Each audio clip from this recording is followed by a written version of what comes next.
భద్రాద్రి జిల్లా ఇల్లందులో పట్టభద్రుల ఎమ్మెల్సీ ఎన్నికల ప్రచారంలో కేటీఆర్ మాట్లాడుతున్నారు. ఇప్పుడు లైవ్ చూద్దాం. బ్రహ్మాండంగా ఈ రోజు మహబూబాబాద్ లో ఒక్క సూపర్ స్పెషాలిటీ హాస్పిటల్లోనే గవర్నమెంట్ మెడికల్ కాలేజ్ టీచింగ్ హాస్పిటల్లో 140 మంది సూపర్ స్పెషలిస్టులను కూడా తీసుకొచ్చి కూర్చోబెట్టిన ఘనత కేసీఆర్ గారి ప్రభుత్వాన్ని, మన ప్రభుత్వాన్ని, మన తెలంగాణ ప్రభుత్వాన్ని. అదేవిధంగా ఇటు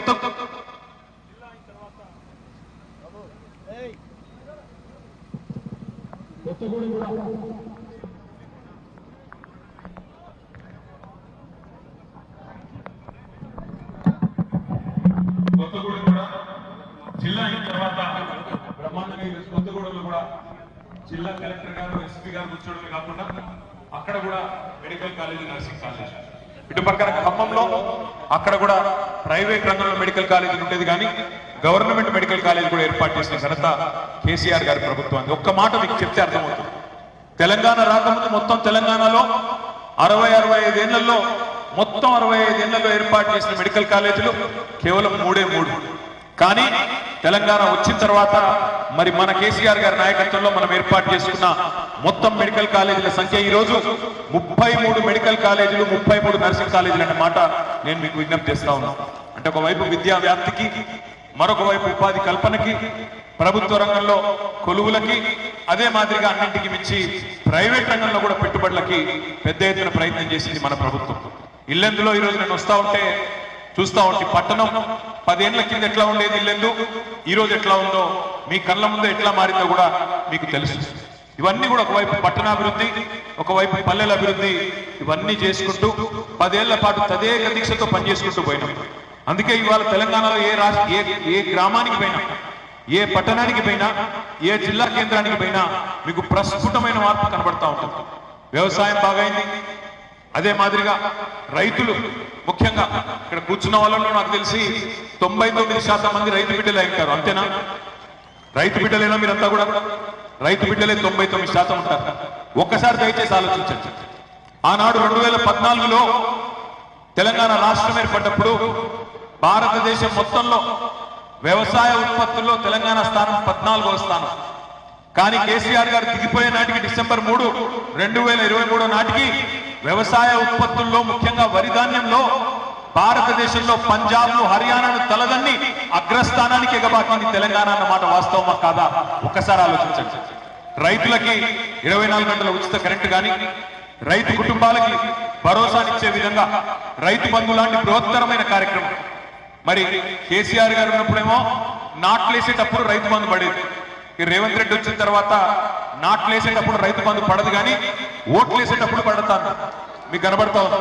ఎందుకంటే ఎవరైనా కోతలప్పుడు వేస్తాడా రైతు బంధు?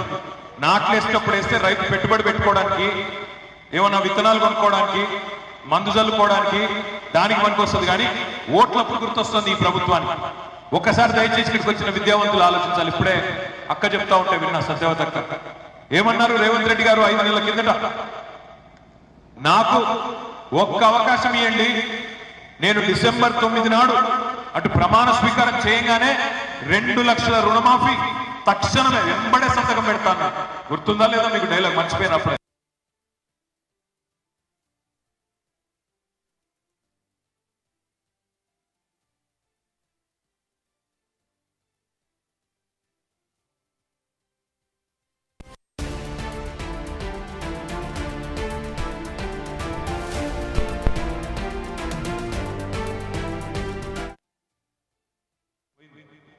జూన్ 9 రానే వస్తున్నది.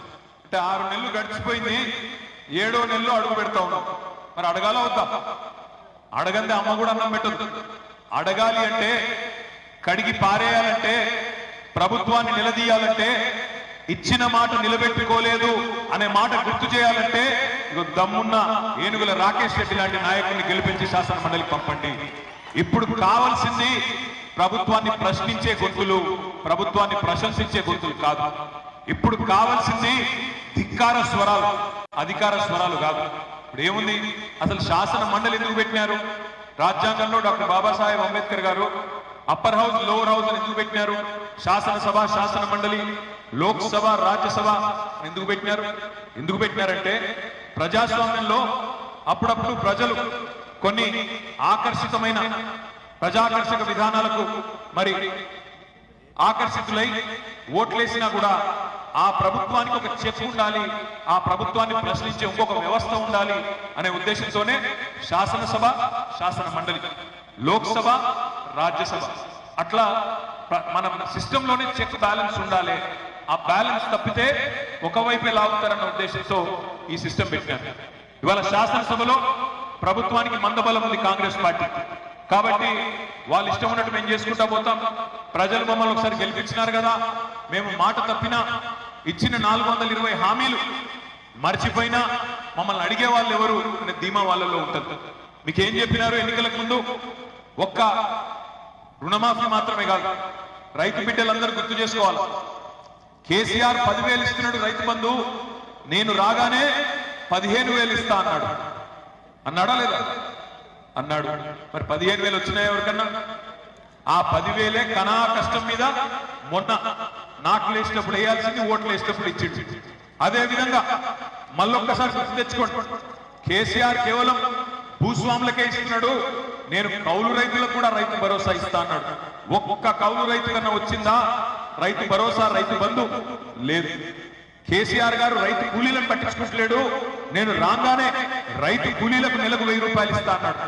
మరి ఒక్కటి కూడా ఇప్పటివరకు నెరవేరలేదు. ఎంత ధైర్యం ఉంటే ముఖ్యమంత్రికి పచ్చి అబద్ధాలు చెప్పి కూడా ప్రజలను నేను ఇంకా మళ్ళొక్కసారి పిచ్చోళ్ళని చేస్తా అని ఎంత ధైర్యం ఉండాలి, ఎన్ని గుండెలు ఉండాలి ముఖ్యమంత్రికి ఆలోచన చేయండి. ఆయన నిస్సిగ్గుగా చెప్తున్నాడు మన లోక్సభ ఎన్నికల్లో 6 గ్యారెంటీలకు గాను 5 గ్యారెంటీలు అమలు చేసేసిన అంటున్నాడు. నాకైతే మరి మీ ఇల్లెందులో ఏమైనా ప్రత్యేకంగా అమలు చేసిండేమో నాకైతే తెలియదు, కానీ నాకు తెలిసి ఒక గ్యారెంటీలో ఒక ఉప హామీ మాత్రమే అమలైంది. ఏదది? ఒక ఫ్రీ బస్. ఇక ఆ ఫ్రీ బస్ ఎంత అందంగా ఉందో నాకంటే బాగా మీరే చూస్తున్నారు. మహిళలు అనుకుంటున్నారు, జుట్లు పట్టుకుంటున్నారు, మగవాళ్ళు ఏమో టికెట్లు కొని తిట్టుకుంటా ఉన్నారు. ఎందుకు పెట్టిండయ్యా ఈ ఫ్రీ బస్ అని చెప్పి అటు లేడీస్ తిట్టుకుంటున్నారు, ఇటు మగవాళ్ళు కూడా తిట్టుకునే పరిస్థితి. ఇక్కడికి వస్తుంటే ఇప్పుడే హరిప్రియ గారు చెప్తున్నారు, నిన్న కొనిజర్ల దగ్గర, మన ఖమ్మం జిల్లాలో కొనిజర్ల దగ్గర ఒక లేడీ ఫుడ్ బోర్డింగ్ చేస్తుంటే కింద పడి, బస్సు టైర్ కింద పడి చచ్చిపోయిందన్న అని చెప్పి ఇప్పుడే ఇక్కడికి వస్తా ఉంటే చెప్తా ఉన్నారు. ఎందుకు చెప్తా ఉన్నా ఇదన్నా అంటే, ఒక్క ఉప హామీ 6 గ్యారంటీల్లో 13 హామీలు ఉంటే ఒక్క హామీని, ఆ 13లో ఒక్క హామీ అమలు చేసి ఈ ముఖ్యమంత్రి నిస్సిగ్గుగా